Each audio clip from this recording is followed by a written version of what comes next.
বলেছি যে আমরা শতাব্দীর মুখ থেকে কবিতা শুনতে চাই। এটা আমাদের স্পেশাল রিকোয়েস্ট গোটা ইউনিটের তরফ থেকে। দিদি, তোমাদের এখানে বড়দের কথা হয়, সুতরাং বড়দের ভাষায় কবিতা বলতে কোনো অসুবিধা নেই, কিন্তু যদিও সমাজের কথা এবং বাজে কথা আছে, কিন্তু ভালোর জন্যে। খুব সুন্দর দেখাচ্ছে কিন্তু রিডিং ক্লাসেস। ও থ্যাংক ইউ, এমনিতেই সুন্দর, আরো সুন্দর দেখা। Thank you. তাহলে পড়বো এখন। ও মেয়ে, তোর বয়স কত? কি জানি গো, মা থাকলে বলে দিত।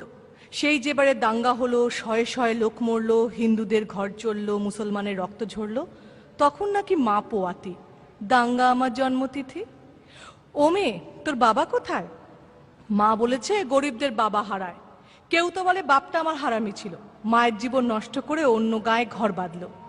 মা বলতো শিবের দয়ায় তোকে পেলাম, শিবকেই তাই বাপ ডাকলাম। ও মেয়ে, তোর প্রেমিক আছে?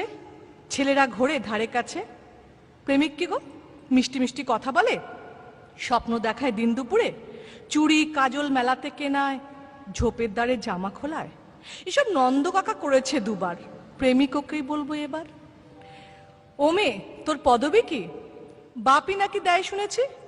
পদবী থাকলে ভাত পাওয়া যায়, বাপের আদর কাঁদায় হাসায়, ওটা কি বাজারে মেলে? কিনবো তবে 2-10 দিলে, দামি হলে চাই না আমার, থাক তবে ও বাপ ঠাকুরদার। ও মেয়ে, তুই রূপসী?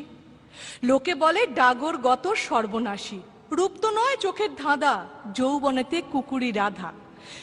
পুরুষ চোখের ইশারা আসে, সুযোগ বুঝে বুকে পাছায় হাতও ঘষে। রূপ কি শুধু মাংস পেশি? তবে তো আমি খুব রূপসী। ও মেয়ে, তোর ধর্ম কি রে? মেয়ে মানুষের ধর্ম কি গো, সবকিছু তো শরীর ঘিরে। সালমা বলে ধর্ম ওই সমাজ বানায়, সন্ধেবেলায় যখন দাঁড়ায়। কেউ তো বলে না হিন্দু নাকি, সবাই বলে কতই যাবি। বিছানা নাকি ধর্ম মেলায়, শরীর যখন শরীর খেলায়। তাই ভাবছি এবার থেকে ধর্ম বলবো শরীর বা বিছানাকে।